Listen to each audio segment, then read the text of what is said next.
கண்ணியமான பெரியவர்களே, சகோதரர்களே, இன்று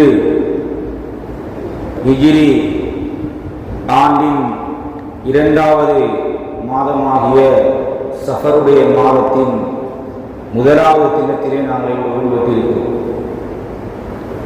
ஜாகிலிய காலத்திலே சஃபருடைய மாதம் ஒரு பீடை மாதமாக, ஒரு ஒதுக்கப்பட்ட ஒரு மாதமாக, இந்த மாதத்தில் எந்த ஒரு நல்ல காரியங்களும், குறிப்பாக திருமணங்கள், வியாபாரங்களை ஆரம்பிப்பது போன்ற காரியங்களை செய்வதிலே ஒரு பின்வாங்குகின்ற அல்லது அதனை செய்கின்ற போது அது ஒரு நல்ல காரியமாக கருதப்படாத நிலையில் ரசூலுல்லாஹி ஸல்லல்லாஹு அலைஹி வஸல்லம் அவர்கள் புனிதமிகு இந்த இஸ்லாமிய மார்க்கத்தில் மாதங்கள் அப்படிப்பட்ட எந்த ஒரு பீடையான மாதங்களும் கிடையாது.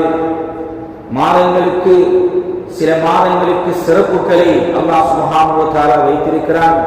அதை அஷ்ஹுருல் ஹுரும் என்கின்ற கண்ணியமான 4 மாதங்கள், அதே போன்று விசேடமாக அமல் இபாதத்துக்குரிய மாதமாக ரமலானுடைய மாதத்தை ரசூலுல்லாஹி ஸல்லல்லாஹு அலைஹி வஸல்லம் அடையாளப்படுத்தி மாதங்களுடைய சிறப்புகளைத்தான் இந்த உம்மத்துக்கு அடையாளப்படுத்தினார்கள். எனவேதான் இந்த நம்பிக்கையை, இந்த சிந்தனையை இல்லாமலாக்க வேண்டும் என்ற வகையில் ரசூலுல்லாஹி ஸல்லல்லாஹு அலைஹி வஸல்லம் உடைய மிக முக்கியமான ஹிஜ்ரத்தினுடைய பயணம் நடைபெற்றது இந்த சஃபருடைய மாதமாக இருக்கிறது. அதே போன்றுதான் ரசூலுல்லாஹி ஸல்லல்லாஹு அலைஹி வஸல்லம் அவர்கள் இந்த இஸ்லாமிய மார்க்கம் வருவதற்கு முன்னரே கதீஜா ரலியல்லாஹு அன்ஹா அவர்களை திருமணம் முடித்த மாதம் இந்த சஃபருடைய மாதமாக இருக்கிறது.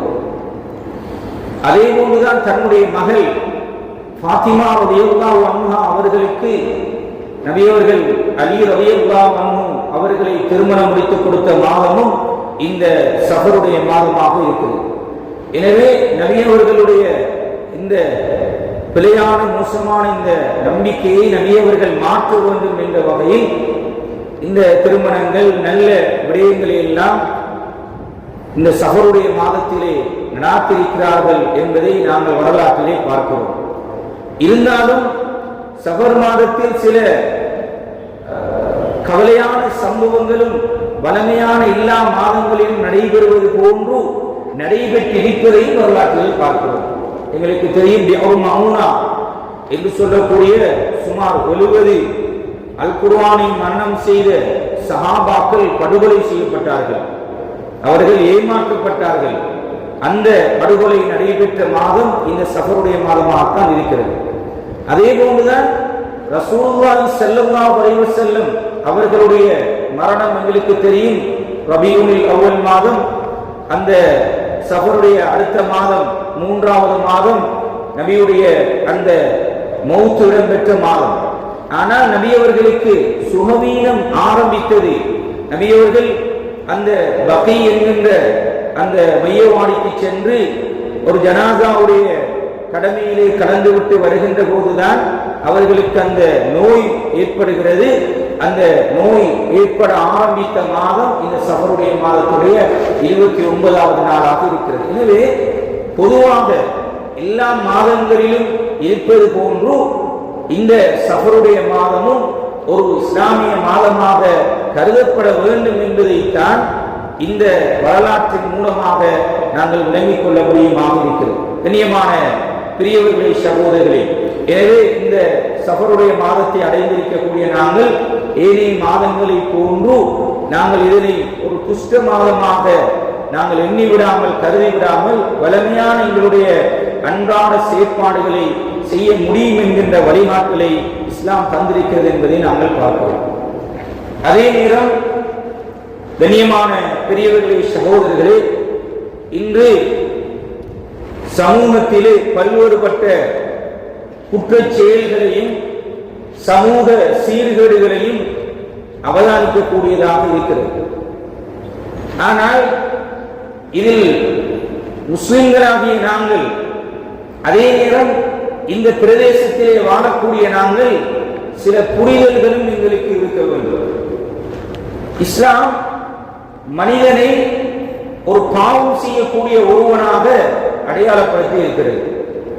தவறு அது பாவத்துக்கும் தவறு செய்யக்கூடிய நிலைக்கு மத்தியில் தான் மனிதன் படைக்கப்பட்டிருக்கிறான் என்பதை ரசூலுல்லாஹி ஸல்லல்லாஹு அலைஹி வஸல்லம் அவர்கள் அவர்களுடைய பொன்மொழிகளிலே சொல்கிறார்கள். குல்லு பனி ஆதம ஹத்தாவும் வ கைருல் ஹத்தாயின தவ்வாபுன். ஆதம் அலைஹிஸ்ஸலாம் அவர்களிடத்திலே மஹ்ஷர் மைதானத்திலே போவார்கள். அந்த அல்லாஹ்விடத்திலே பரிந்துரை செய்யுங்கள் என்று அவர்கள் சொல்லுவார்கள், நான் பாவம் செய்த ஒருவனாக இருக்கிறேன், அல்லாஹ் இந்த மரத்தை நெருங்க வேண்டாம் என்று நான் நெருங்கிய ஒருவனாக இருக்கிறேன் என்று ஆதம் அலைஹிஸ்ஸலாம் அவர்கள் சொல்லுவார்கள். இப்படி ஒவ்வொரு நபியிடத்திலும் போகும்போது நபிமார்கள் தங்களுடைய யா நஃப்ஸி யா நஃப்ஸி, என்னுடைய நிலை என்னவாகுமோ, என்னுடைய கடைசி நிமிடம் என்னவாகுமோ என்கின்ற அச்சத்திலே யாரும் அல்லாஹ்விடத்திலே பரிந்து பேசுவதற்கு முன்வர மாட்டார்கள் என்ற செய்தியை சொல்லி நபி அவர்கள் சொன்னார்கள், இறுதியாக என்னிடத்திலே வருவார்கள், நான் பரிந்து பேசுவேன் என்று அந்த ஹதீஸிலே நாங்கள் பார்க்கிறோம். எனவே மனிதன் என்ற வகையில் தவறுகள், பாவங்கள், குற்றங்கள் என்பது அது ஒரு நடைபெறக்கூடிய ஒன்றாக இருக்கிறது என்பதை நாங்கள் பார்க்கிறோம். எனவே கண்ணியமானவர்களை, அந்த வகையில் தான் குற்றச் செயல்களையும் பிழையான இந்த சமூக சீர்கேடுகளையும் பார்க்கின்ற போது இது எமது பிரதேசத்திலே மாத்திரம் நடைபெறுகின்ற ஒன்றா என்றால் நிச்சயமாக கிடையாது. இந்த புரிதல் எங்களுக்கு இருக்க வேண்டும். எமது பிரதேசம் என்று வருகின்ற போது இங்கே மாத்திரம்தான் இந்த பிழைகளும் தவறுகளும் குற்றச் செயல்களும் அரங்கேறுகின்ற என்ற ஒரு சிந்தனையை, ஒரு பிம்பத்தை இந்த நாட்டுக்கு, இந்த தேசியத்துக்கும் சர்வதேசத்துக்கும் சொல்கின்ற ஒரு சமூகமாக நாங்கள் மாறியிருக்கிறோமா என்று எங்களிடத்திலே கேள்வி கேட்க வேண்டிய ஒரு தேவை இருக்கிறது. கண்ணியமான பெரியவர்களே, சகோதரர்களே, அந்த வகையில் இந்த நாட்டிலே வெளியிடப்பட்ட அரசாங்கத்தினுடைய குற்றம் தொடர்பான அந்த அறிக்கையிலே விவாகரத்து, திருமண விவாகரத்து தொடர்பான அறிக்கை வெளியிடப்பட்டிருக்கிறது. அதிலே எமது மட்டக்களப்பு, குறிப்பாக எமது பிரதேசத்தினுடைய இந்த விவாகரத்தினுடைய எண்ணிக்கை அது ஒரு குறிப்பிடத்தக்க அளவு என்பதைத்தான் அங்கே அடையாளப்படுத்தப்பட்டிருக்கிறது. ஏனைய மாவட்டங்களோடு ஒப்பிடுகின்ற போது அது மிக அதிகமான நடைபெறக்கூடிய மாவட்டங்கள் ஏனைய மாவட்டங்களாகவும் எமது பிரதேசம் ஒரு குறிப்பிடத்தக்க அளவுள்ளதாகவும் அடையாளப்படுத்தப்பட்டிருக்கிறது. நாங்கள் கடந்த சில தினங்களுக்கு முன்னர் எமது பிரதேசத்திலே மிக முக்கியமான ஒரு சமூக ஒரு ஆர்வலரை சந்தித்து பேசுகின்ற போது அவரிடத்திலே எமது பிரதேசத்தினுடைய அடுத்த கட்ட நகர்வு, அடுத்த தலைமுறையினரை ஒரு நட்பிரகையான ஒருவராக கொண்டு வர வேண்டும் என்பதிலே இப்படிப்பட்ட கவனங்கள் செலுத்தப்பட வேண்டும் என்பது தொடர்பான கலந்துரையாடலிலே அவர் சொல்கிறார், ஒரு ஆய்வாளர், இது இங்கே மாத்திரம் அடையாளப்படுத்தப்பட்ட பிரச்சனை அல்ல, இது தேசியத்திலே பல்வேறுபட்ட இடங்களிலே பல்வேறுபட்ட குற்றச்செயல்களும் மோசடிகளும் பாரதூரமான பாவங்களும் நடைபெறுவதை அவர் ஆய்வு ரீதியாக பல்வேறுபட்ட அம்சங்களை கொண்டு நிரூபித்தார். எனவே ஒரு புரிதல் இருக்க வேண்டும். பாவங்கள், தவறுகள் தொடர்பாக எங்களுடைய பார்வை என்ன? கண்ணியமான பெரியவர்களே, சகோதரர்களே, அதே போன்றுதான் இந்த வணிக செயற்பாடுகள், பொருளாதார ஈட்டல், வியாபாரம், நிதி தொடர்பான அந்த இந்த நாட்டினுடைய உத்தியோகபூர்வமான அறிக்கையிலே ஏனைய மாவட்டங்களை விடவும் எமது பிரதேசத்திலே நடைபெறுகின்ற நிதி மோசடிகள், போலி முதலீட்டு திட்டங்கள், இந்த ஆன்லைனிலே நடைபெறுகின்ற வர்த்தக மோசடிகள், சமூக ஊடாக நடைபெறுகின்ற மோசடிகள், அதே நேரம் நிலம் மற்றும் சொத்துக்களுக்கிடையிலே நடைபெறுகின்ற மோசடிகள், வெளிநாட்டு வேலை வாய்ப்பு மோசடிகள் என்று தேசியத்திலே நடைபெறுகின்ற இந்த மோசடிகளிலே எமது பிரதேசம் அல்லது எமது மாவட்டம் ஒரு ஓரளவு ரீதியான அறிக்கை தான் வெளியிடப்பட்டிருக்கிறது. எனவே கண்ணியமானவர்களே, இது எமது பிரதேசத்துக்கு மாத்திரம் தொடர்பட்ட, இங்கே மாத்திரம்தான் இது பாவங்கள் அதிகரித்து விட்டது, இங்கே மாத்திரம்தான் இந்த தவறுகள் நடைபெறுகிறது, தவறுகளை நியாயப்படுத்த வரவில்லை, பாவங்களை நியாயப்படுத்த வரவில்லை, அதனை சுட்டிக்காட்டுகின்ற போது, அதனை சமூகமயப்படுத்துகின்ற போது எப்படிப்பட்ட கையாளல்களை கையாள வேண்டும் என்கின்ற புரிதல் எங்களுக்கு இருக்க வேண்டும் என்பதைத்தான் முஸ்லிம் சமூகமாகி நாங்கள் புரிந்து கொள்ள வேண்டும். கண்ணியமான பெரியவர்களே, சகோதரர்களே, உண்மையில் அல்லாஹ் சுப்ஹானஹு வ தஆலா இந்த உலக வாழ்க்கையை ஒரு தற்காலிகமானதாக தந்திருக்கிறார்.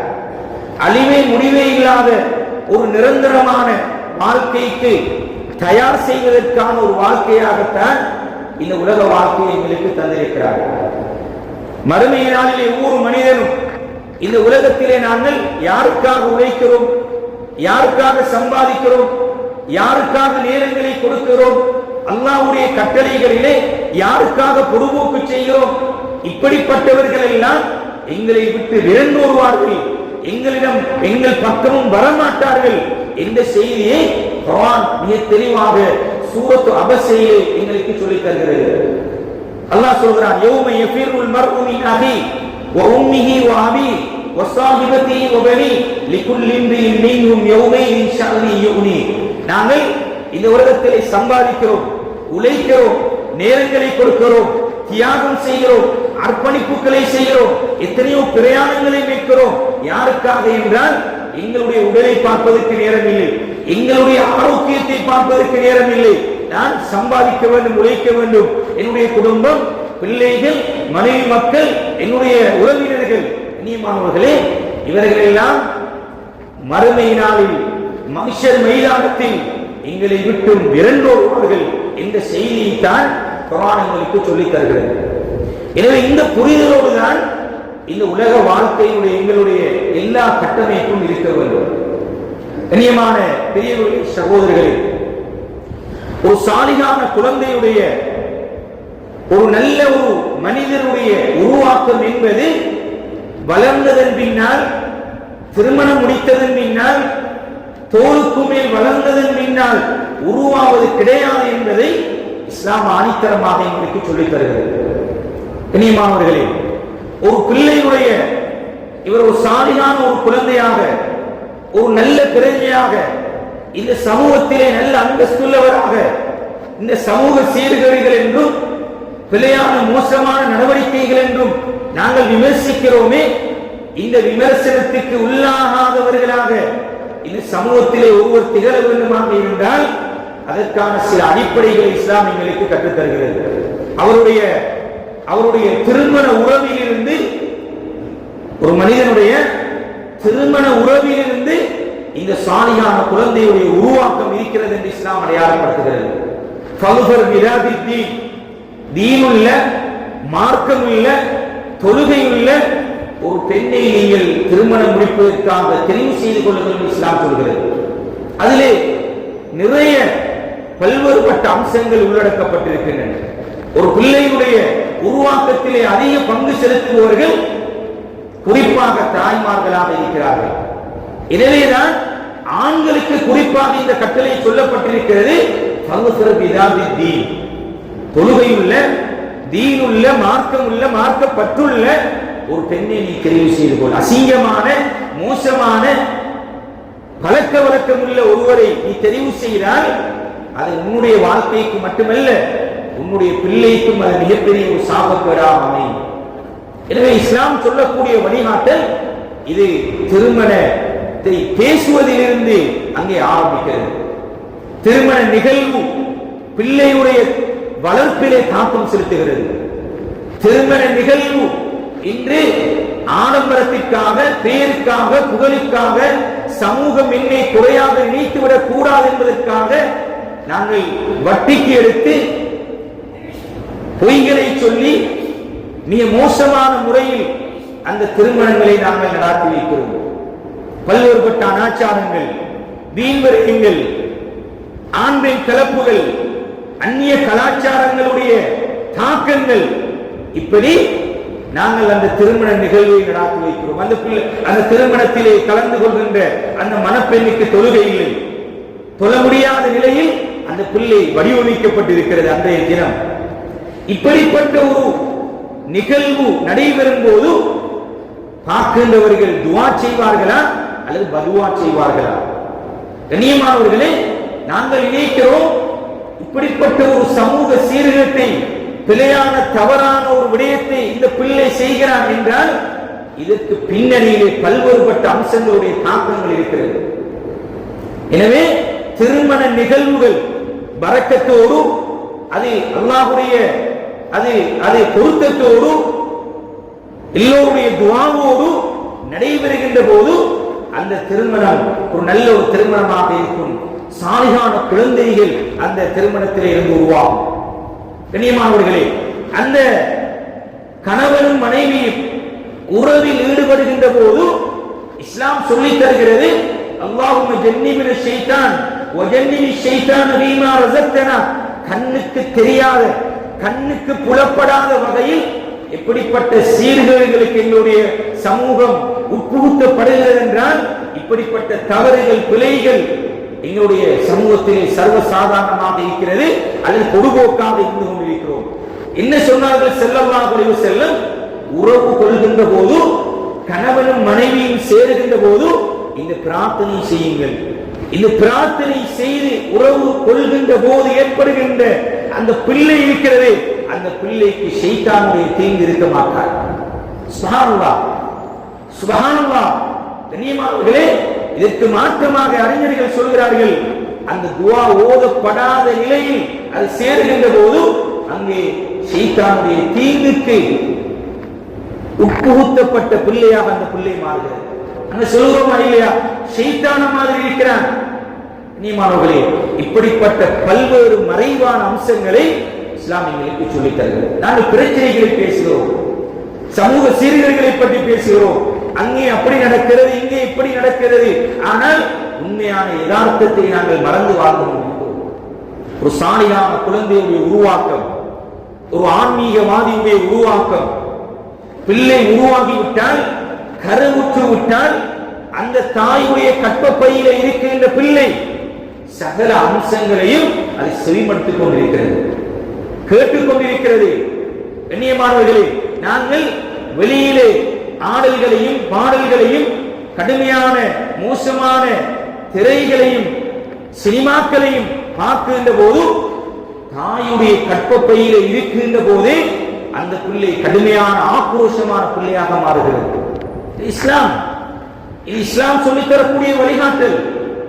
பிள்ளை பிறக்கிறது, பிள்ளை பிறந்தால் இஸ்லாம் சொல்கிறது, சில அறிஞர்கள் இதிலே மாற்று கருத்து இருந்தாலும் முதலாவது அந்த பிள்ளை காதிலே கேட்க வேண்டிய சப்தம் அல்லாஹு அக்பர் என்கின்ற சப்தம். வலது காதிலே அதானும் இடது காதிலே இகாமத்தும் சொல்ல வேண்டும் என்கின்ற மிகப்பெரிய ஒரு வழிகாட்டலை சொல்லி ஒரு பிள்ளை, ஒரு சாலியான குழந்தையுடைய உருவாக்கம் எங்கே இருந்து ஆரம்பமாகிறது என்கின்ற வழிகாட்டலை சொல்லித் தருகிறது. 7வது தினம் ஆகின்ற போது அந்த பிள்ளைக்கு முடியை வெட்டி, அந்த பிள்ளைக்கு ஆண் பிள்ளையாக இருந்தால் 2 ஆடுகளையும், பெண் குழந்தையாக இருந்தால் ஒரு ஆட்டையும் அகீகாவாக கொடுத்து நல்ல பெயரை சூட்ட வேண்டும் என்று இஸ்லாம் சொல்லித் தருகிறது. ஒரு சாலியான குழந்தையுடைய இந்த சமூக சீர்கேடுகளிலும் இந்த பிழையான மோசமான பழக்க வழக்கங்களிலும் ஈடுபடுகின்ற இந்த பிள்ளைகளுடைய அவர்களுடைய வரலாற்றை எடுத்து பார்க்க வேண்டும். எப்படி வளர்க்கப்பட்டிருக்கிறது. கண்ணியமானவர்களை, ஏதோ ஒரு இடத்தில் தவறு நடைபெற்றிருக்கிறது.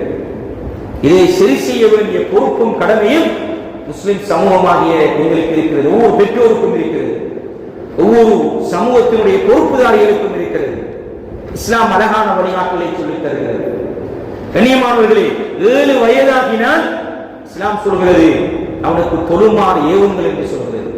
7 வயதில் தான் தொழுமாறு ஏவுகின்றது என்றால் 7 வயதில் தொழு என்றால் தொழ மாட்டான். அவனுக்கு அதற்கு முதலிருந்து அது பயிற்சி வழங்கப்பட வேண்டும். குறிப்பாக பிள்ளைகள் அது எங்களை பார்த்து வளர்கிறது. பாப்பா என்ன செய்கிறார், பாப்பா எதை பேசுகிறார், பாப்பா ஒரு தொழுகையாளியாக இருக்கிறாரா, இவர் வீட்டிலே கதிரையிலே அமர்ந்து கொண்டு பிள்ளையை தொழு என்றால் அந்த பிள்ளை அப்படியே பள்ளிவாயிலுக்கு வந்து அப்படியே சுற்றி விட்டு மீண்டும் வீட்டுக்கு வரும். இதுதான் யதார்த்தம் சகோதரர்களே. ஒரு நட்பிரதி, ஒரு சமூக, ஒரு நலன் மிக்க ஒரு சமூகத்தை கட்டியெழுப்ப வேண்டும் என்று விரும்புகிறோம். அது எங்கே இருந்து உருவாக்கப்பட வேண்டும் என்கின்ற புரிதலை சரியாக நாங்கள் விளங்கிக் கொள்ள வேண்டும். 10 வயதாகினால் கட்டாயப்படுத்தி சொல்லுமாறு இஸ்லாம் ஏவுகிறது. சிறு குழந்தையாக இருக்கும் போது இஸ்லாம் சொல்கின்ற வழிகாட்டலை பாருங்கள். எப்படிப்பட்ட அதி உயர் ஒழுக்கத்தை இஸ்லாம் கற்றுத் தருகிறது தெரியுமா? எங்கே இருந்து ஒழுக்கம் பெற வேண்டும்? பாடசாலை விட்டதோடு ஒரு ஆண் மாணவன் என்ன யோசிக்கிறான்? எந்தெந்த பெண் பாடசாலைகளுக்கு முன்னால் நான் போய் நிற்கலாம், சிந்திக்கிறானா இல்லையா? இந்த ஒழுக்கமிக்க நிலை சிந்தனை அவனுக்கு வருகிறது என்றால் அவனுக்கு ஒழுக்கம் சிறுபிராயத்தில் வீட்டிலே இருந்து உருவாக்கப்பட்டிருக்க வேண்டும். மகரமி அஜ்னபியுடைய தொடர்பாடல் அது வீட்டிலே இருந்து சொல்லிக் கொடுக்கப்பட்டிருக்க வேண்டும். இஸ்லாம் சொல்கின்ற குர்ஆன் சொல்கின்ற வழிகாட்டலை பாருங்கள். வலம் யபுல் ஹுலும மின் கப்லி 3 மர்ராத், 3 சந்தர்ப்பங்களில் பருவ வயதை அடையாத பிள்ளை கூட உங்களுடைய அறைகளுக்கு நீங்கள் எடுக்க வேண்டாம். இப்படிப்பட்ட ஒரு கற்பொழுக்கத்தை பருவ வயதை அடையாத நிலையில் உள்ள பிள்ளைக்கு சொல்லித் தருகிறது இஸ்லாம். இப்படிப்பட்ட மார்க்கத்தை பின்பற்றக்கூடிய சமூகத்திலே சமூக சீர்கேடுகள் என்றும் பிழையான மோசமான நடவடிக்கைகள் நடைபெறுகிறது என்று நாங்கள் சொல்கிறோம் என்றால் கண்ணியமானவர்களை சிந்திக்க வேண்டிய இந்த இடத்தில் தான் நாங்கள் சிந்திக்க வேண்டும். பிள்ளை வளர்ப்பை பற்றி இஸ்லாம் சொல்கிறது. 3 சந்தர்ப்பங்களில் அது சுபஹுக்கு முதல் துஹருடைய நேரம், அது இரவு நேரம், இந்த 3 நேரங்களும் அது பெண்கள் அவர்களுடைய ஆடைகள் விலகி இருக்கக்கூடிய, வீட்டிலே விலகி இருக்கக்கூடிய நேரங்கள். அந்த நேரத்தில் எதுவுமே தெரியாத பச்சிலம் குழந்தை, பருவ வயதை அடையாத குழந்தை உங்களுடைய அறைக்கு நீங்கள் எடுத்து விட வேண்டாம் என்கின்ற அற்புதமான ஒரு வழிகாட்டலை இஸ்லாம் கற்றுத் தருகிறது. எனவே கண்ணியமான பெரியவர்களே, சகோதரர்களே, இந்த சாலிகான குழந்தையுடைய உருவாக்கம், நல்ல பிரஜை அது வீட்டிலே இருந்து உருவாக்கப்பட வேண்டும். அடிப்படையிலே இருந்து அது கவனிக்கப்பட வேண்டும். பிள்ளை திருமண உறவு ஆரம்பத்திலே இருந்து அது பார்க்கப்பட வேண்டும். மிக முக்கியமாக இன்னும் ஒரு பிள்ளையுடைய வளர்ப்பிலே சமூகத்திலே தாக்கம் செலுத்துகின்ற இன்னும் ஒரு அம்சத்தை நாங்கள் குறிப்பிட வேண்டுமாக இருந்தால், கண்ணியமான பெரியவர்களே, சகோதரர்களே, இஸ்லாம் ஹலாலான சம்பாத்தியத்தை அதி உயர் இடத்தில் இருந்து பார்க்கிறது. ஹராமான சம்பாத்தியம் அது பிள்ளைகளுக்கு கொடுக்கப்படுகின்ற போது இரத்த கண்ணீர் வடிக்கக்கூடிய பிள்ளைகளாக அந்த பிள்ளைகள் மாறும். இதுதான் நிதர்சனமான உண்மை. இஸ்லாம் வஹல்லல்லாஹுல் பைய வஹர்ரமர் ரிபா, இஸ்லாம் வியாபாரத்தை ஹலாலாக்கி வட்டியை ஹராமாக ஆக்கியிருக்கிறது என்று சூரத்துல் பக்ராவுடைய 275வது வசனம் சொல்கிறது. கண்ணியமான பெரியவர்களே, சகோதரர்களே, ஃபைதா குதியத்திஸ் ஸலாத்து ஃபன்தஷிரு ஃபில் அர்த், நீங்கள் இந்த ஜும்மாவுடைய தொழுகை தொழுது முடிந்தால் கூட நீங்கள் பூமியிலே பரவி திரிந்து வியாபாரம் செய்யுங்கள், உழைக்க வேண்டும் என்று வழிகாட்டுகின்ற மார்க்கத்தை பின்பற்றுகின்ற நாங்கள் ஒரு உண்மையான வியாபாரியாக இருக்க வேண்டும். அல்லாஹ்வுக்கு பொருத்தமான ஒரு வியாபாரியாக இருக்க வேண்டும். எமது பிரதேசம் அல்லாஹ்வுடைய உதவியினால் ஒரு தொன்மை மிக்க ஒரு பிரதேசம், முன்மாதிரி மிக்கவர்கள் வாழ்ந்த ஒரு பிரதேசம். நல்ல வியாபாரிகள், முன்மாதிரி மிக்க வியாபாரிகள், நல்ல கல்விமான்கள், நல்ல சமூக சீர்திருத்தவாதிகள், நல்ல செலவழிக்கக்கூடிய செல்வந்தர்கள், சமூகத்திலே அக்கறை உள்ளவர்கள் வாழ்ந்து கொண்டிருக்கின்ற பேசுகின்ற ஒரு பிரதேசம் எங்களுடைய பிரதேசம். ஆனால் கண்ணியமான பெரியவர்களே, சகோதரர்களே, அந்த வியாபாரத்திற்கு முன்னுதாரணமாக இருந்தவர்கள் எமது பிரதேசத்தைச் சேர்ந்தவர்கள். இன்றும் இந்த நாட்டிலே, தேசியத்திலே, எல்லா இடங்களிலும் எமது பிரதேசத்தைச் சேர்ந்த வியாபாரிகள் ஈர்க்கக்கூடிய ஒரு முன்மாதிரி மிக்கவர்களாக ஈர்க்கக்கூடிய ஒரு பிரதேசம் எங்களுடைய பிரதேசம். எல்லா இடங்களிலும் ஈர்க்கின்ற பள்ளி வாயில்களோடு தொடர்பட்டவர்களாக, பள்ளி வாயிலுடைய நிர்வாகங்களை நிர்வகிக்கக்கூடியவர்களாக ஈர்க்கக்கூடியவர்கள் எமது பிரதேசத்தைச் சேர்ந்தவர்கள். இந்த உண்மையான புரிதல்கள் எங்களுக்கு இருக்க வேண்டும். நாங்கள் வாழக்கூடிய பிரதேசத்தை முதலில் நேசிக்க வேண்டும், அதனை விரும்ப வேண்டும். ரசூலுல்லாஹி ஸல்லல்லாஹு அலைஹி வஸல்லம் அவர்கள் தான் பிறந்த மண்ணை மிகவும் அளவுக்கு அதிகமாக நேசித்தார்கள். இந்த இவர்கள் என்னை வெளியேற்றவில்லை என்றால் ஒரு போதும் நான் இந்த பிரதேசத்தை விட்டு வெளியேறியிருக்க மாட்டேன் என்ற வழிகாட்டலை ரசூலுல்லாஹி ஸல்லல்லாஹு அலைஹி வஸல்லம் கற்றுத் தந்தார்கள். எனவே கண்ணியமானவர்களே, இந்த வியாபாரம் இன்று தொழில்நுட்பம், விஞ்ஞானம், AI என்கின்ற இந்த வளர்ச்சி வியாபாரத்தில் தாக்கம் செலுத்தி இருக்கிறது. இது உண்மையான வியாபாரிகளை, நல்ல பெயர் புகழுடைய வியாபாரிகளை, நல்ல தொழிலதிபர்களை எமது பிரதேசத்திலே உருவாக்குவதிலே இருந்து ஒரு தடையாக இப்படிப்பட்ட சில அம்சங்கள், சில காரணிகளால் இருக்கிறது. அதனால் முன்னேறியவர்கள் இருக்கிறார்கள், ஆனால் சில நேரம் அது தடையாக இருப்பதை நாங்கள் அவதானிக்கிறோம். ரசூலுல்லாஹி ஸல்லல்லாஹு அலைஹி வஸல்லம் சொன்னார்கள், அத்தாஜிரு ஸதூகுல் அமீன், உண்மையான வியாபாரி, நம்பிக்கைக்குரிய வியாபாரி. கண்ணியமானவர்களே, இவர்கள் யாரோடு இருப்பார்கள் என்றால் நபிமார்களோடு, சித்தீகீன்களோடு, சுஹதாக்களோடு இருப்பார்கள் என்கின்ற வழிகாட்டலை தரக்கூடிய மார்க்கத்தை பின்பற்றக்கூடியவர்கள் நாங்கள். நபி அவர்கள் கடை தெருவுக்கு போகின்ற போது, பஜாருக்கு போகின்ற போது, அங்கே ஒரு வியாபாரியுடைய அந்த அந்த குவியலிலே, அரிசி குவியலிலே, தானிய குவியலிலே கையை போட்டுவிட்டு அது ஒரு மோசடி நடைபெற்றிருப்பதை காண்கிறார்கள். சொன்னார்கள், மன் வஷ்யனா ஃபலைஸ மின்னா, யார் எங்களுக்கு மோசடி செய்கிறார்களோ, எங்களை ஏமாற்றுபவன் எங்களை சார்ந்தவன் அல்ல. அது ஒரு கடும் ஹார்டான ஒரு வார்த்தை. அது எங்களை சார்ந்தவன் அல்ல என்கின்ற வார்த்தை இருக்கிறது, அது கடுமையான தாக்கம் உள்ள ஒரு வார்த்தை. நபி அவர்கள் அப்படிப்பட்ட ஒரு வார்த்தையை சொன்னார்கள். எனவே இப்படி பார்க்கின்ற போது மிக முக்கியமாக நபி அவர்கள் சொன்னார்கள், முஸ்லிமிலே வரக்கூடிய ரிவாயத், மத்அமு ஹராம் வ மஷ்ரபு ஹராம், அவருடைய சம்பாத்தியம், அவருடைய உழைப்பு, அவருடைய உணவு, அவருடைய பானம், இது எல்லாம் ஹராமாக இருக்கிறது. ஃபஅன்னா யுஸ்தஜாபு லஹு, இவருடைய துஆ எப்படி கபூலாக போகிறது? தஹஜ்ஜுதிலே எழும்பி தொழுபவர், இறைவனிடத்திலே பிரார்த்தனை செய்பவர், ஐவேளை தொழுகை தொழக்கூடியவர், பேணுதலான முன்சபில் என்று தொழக்கூடியவர், நபி அவர்கள் சொன்ன வழிகாட்டல் என்ன? அவருடைய மத்அமு ஹராம் வ மஷ்ரபு ஹராம்.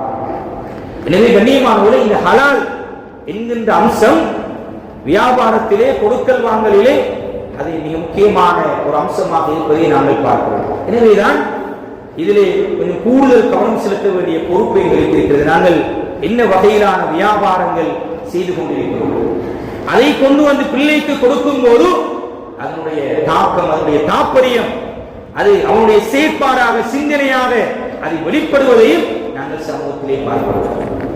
மரணித்ததன் பின்னர் கவலை என்ன தெரியுமா? மரணித்ததன் பின்னர் பிள்ளையுடைய நடவடிக்கையை பார்த்து அந்த பெற்றோரை, அந்த தந்தையை கலைக்கின்ற சில மனவேதனையான, கவலையான செய்திகளை கூட சமூகத்திலே நாங்கள் அவதானிக்கிறோம். எனவே கண்ணியமானவர்களே, இந்த வியாபாரம் குறிப்பாக ஒன்றை சொல்லியாக வேண்டும். ரசூலுல்லாஹி ஸல்லல்லாஹு அலைஹி வஸல்லம் அவர்கள் வியாபாரம் செய்வதற்கு தூண்டியது போன்று வியாபாரத்தில் பரக்கத்தை சொன்னார்கள். 1000 ரூபாய்க்கு முடியாத ஒரு வேலையை 100 ரூபாய்க்கு முடித்தால் அது பரக்கத். அதற்கு நபி அவர்கள் காட்டிய வழிகாட்டலை பார்க்கும் போது, அல்லாஹும்ம பாரிக் லி உம்மதி ஃபீ புகூரிஹா, அல்லாஹும்ம பாரிக் லி உம்மதி ஃபீ புகூரிஹா. நபி அவர்கள் சொன்னார்கள், என்னுடைய உம்மத்துடைய பரக்கத் எங்க இருக்கு தெரியுமா? அவனுடைய அதிகாலை நேரத்திலே இருக்கிறது. கண்ணியமானவர்களே, இந்த சமூகத்திலே நாங்கள் தொடர்ச்சியாக பேசி வருகிறோம், சொல்லி வருகிறோம். எங்களுடைய வியாபார நிலையங்கள் அது காலை நேரங்கள் அது வெறிச்சோடி கிடக்கின்றன.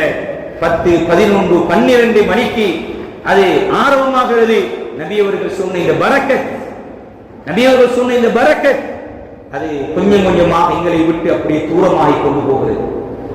நபி அவர்கள் இஷாவுக்கு முதல் தூங்க மாட்டார்கள், இஷாவுக்கு பிறகு கதைத்துக் கொண்டிருக்க மாட்டார்கள். ஆனால் இன்று அண்மையிலே ஒரு விரிவுரையாளர் சொல்கிறார், இந்த நாட்டிலே ஒரு கேள்வி, எமது நாட்டிலே தூங்கா நகரம் என்று அடையாளப்படுத்தப்பட்ட பிரதேசம் எமது பிரதேசம் என்கின்ற அளவுக்கு தேசியத்திலே பிரபலியம் அடைந்த ஒரு பிரதேசமாக இருக்கிறது. கவலைப்படுங்கள் சகோதரர்களே, இதனுடைய விபரீதங்கள் அது நீண்ட நேரம் பேச முடியுமானது.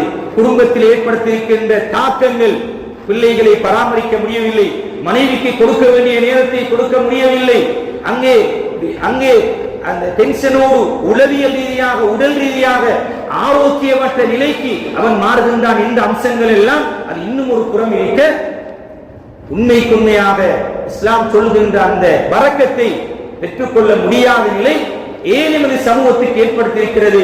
ஏன் இப்படிப்பட்ட பிழையான மோசமான நடவடிக்கைகளுக்கு இந்த பிள்ளைகள் செல்கிறார்கள் என்று பார்க்கும்போது இவைகளை எங்களுடைய பின்னணியாக பார்க்க முடிகிறது. எனவே இறுதியாக கண்ணியமான பெரியவர்களை, சகோதரர்களே, உண்மையில் நாங்கள் எல்லோரும் சமூக வலைதளத்தினுடைய பாவனையாளர்கள், பெரும்பான்மையானவர்கள். ஆனால் நான் ஏற்கனவே சொன்னது போன்று இந்த நாட்டினுடைய குற்றச்செயல்கள், தவறுகள், சமூக மோசடிகள் நடைபெறுகின்ற பட்டியலிலே இந்த நாட்டு அரசாங்கம் வெளியிட்ட பட்டியலை உங்களுக்கு நான் ஆரம்பத்திலே சொன்னேன்.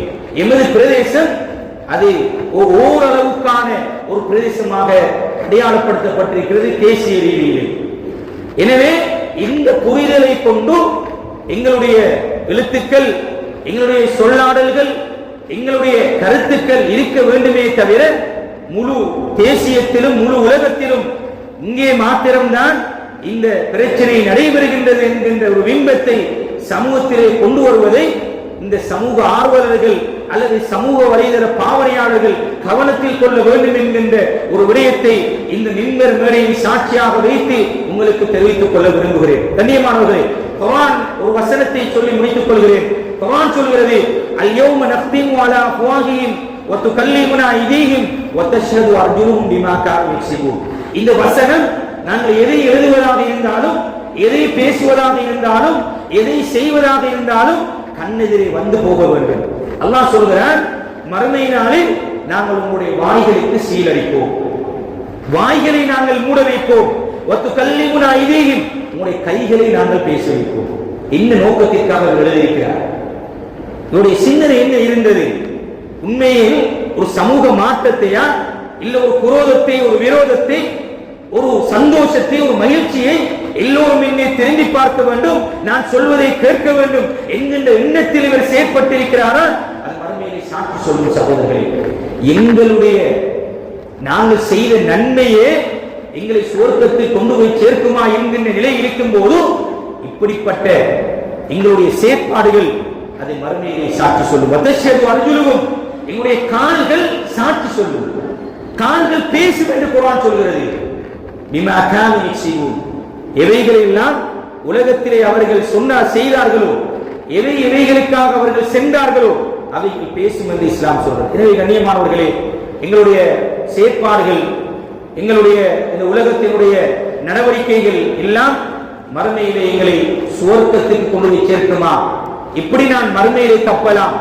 என்னுடைய கேள்வி கணக்குக்கு எப்படி நான் பதில் சொல்லலாம்?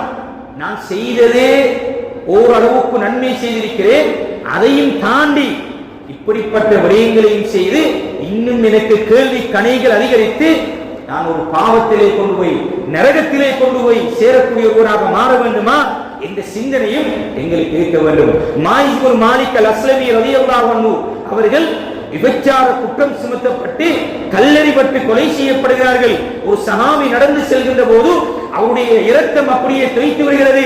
அவர் சீ என்று அப்படியே ஒதுங்குகிறார். நபி அவர்கள் சொன்னார்கள், அவர் விபச்சாரம் செய்தவர் தான், ஆனால் அவர் செய்த தௌபா இருக்கிறது, அவர் செய்த தௌபா இந்த முழு மதீனா வாசிகளுக்கு வீடாக அமைய மாட்டார், அவர் சுவர்க்கத்திலே பறந்து கொண்டிருக்கிறார். பாவங்கள் தவறுகள் நடைபெறும், அதற்குரிய தௌபாக்கள் அது அவரவரை சேர்ந்தது. பாவத்தை பரப்புவதை, பாவத்தை பகிரங்கப்படுத்துவதை இஸ்லாம் மிகப்பெரிய ஒரு குற்றமாக பார்க்கிறது. கண்ணியமானவர்களே, நன்மைகளை அதிகப்படுத்துங்கள், நேர்மறை சிந்தனைகளை அதிகப்படுத்துங்கள். நபி அவர்கள் எந்த ஒரு சந்தர்ப்பத்திலும் ஒருவரை குற்றவாளியாக அவர் விசாரணையின் மூலம் நிரூபிக்கப்பட்டதற்கு முன்னர் அவரை சமூகத்திலே பகிரங்கப்படுத்தியது கிடையாது. நான் சொன்னது போன்று அந்த கை குவியலுக்கு மத்தியில் கையை போட்டுவிட்டு வெளியிலே எடுத்து நபி அவர்கள் எந்த ஒரு சந்தர்ப்பத்திலும் எந்த சஹாபியுடைய வியாபார நிலையம் என்று எந்த ஒரு ஹதீஸிலும் நீங்கள் காண முடியாது. மன் ஹஷனா ஃபலைஸ மின்னா என்ற அறிவிப்பை தான், ஹதீஸை தான் பார்க்க முடியுமே தவிர.